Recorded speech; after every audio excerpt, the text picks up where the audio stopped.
Ini yo abdiku kabeh. Krana iki yo wis rada bengi.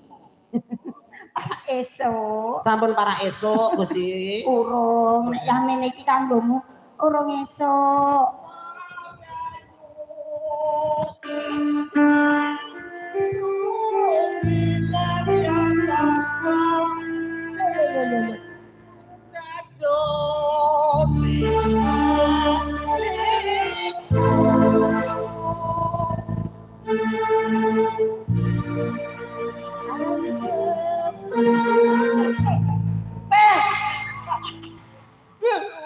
Ayu deh kaya ngono to.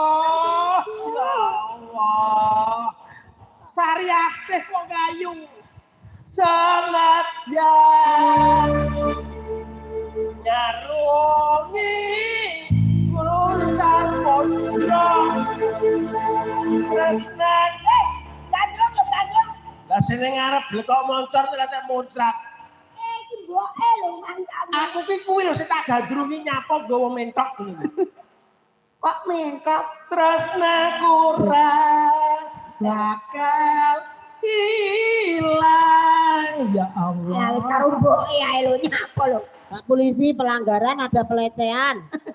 Masa wong wedok wong lanang kosot-kosotan ning ngarepku. Lah nek banci ya mboke iku Kudune aku. Rikolone pendopo Pasewakan Agung. Sing kepleban ki ya iki.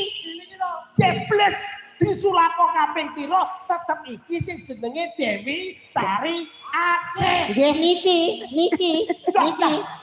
Niki apa? Saripati. kok Saripati. Lah wis tumpek karo Pak. Ora to kisah anak kowe iki sapa? Kok wani-wani oh iki sing nglamar ning anu kene pendopo ndek men ya ya. Ndek mau ya. Oh sing ngongkon bosmu ki to? Oh kowe iki seneng karo anakku. Bener. Wis seneng karo anakku tenan. Ya wis, ngono, PN. Kudune kowe ora ngono to. Lah piye? Kudune melarang, tidak bisa, tidak boleh mosok arep dirabi karo siluman bajul. Cantikku. Mas, kalem Mas, sareh Mas. Aku nek wis wayahe bedhidhe ngene iki pancen yo. Lah pra yo mungkret to Mas. Ya ora iso. Bar jamu jare. Sareh.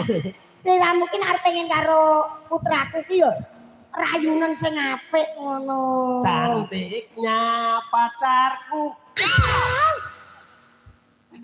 Cek apal kabeh. Ijek apa lagu kuwi kok yo. Nah, iya. Teh. Jumbuh karo sing tak impenke. Jebul Sari Asih ayune kaya ngono. Sopo sing ora kesem-sem? Prilo ngoten atebe saking praja panjenengan ngriki niki kula ditolak kalih piyantune niki. Upama nganti lenggah sumanding minangka gangmu Pakwewari. Nggih, Kira-kira cocok apa ora ning sarang Kusuma? cocok. Sosok wadahe kendi cocok rasane ati. Piye? Perkarane putraku ki nolak. Putraku ki lak bapake yuda.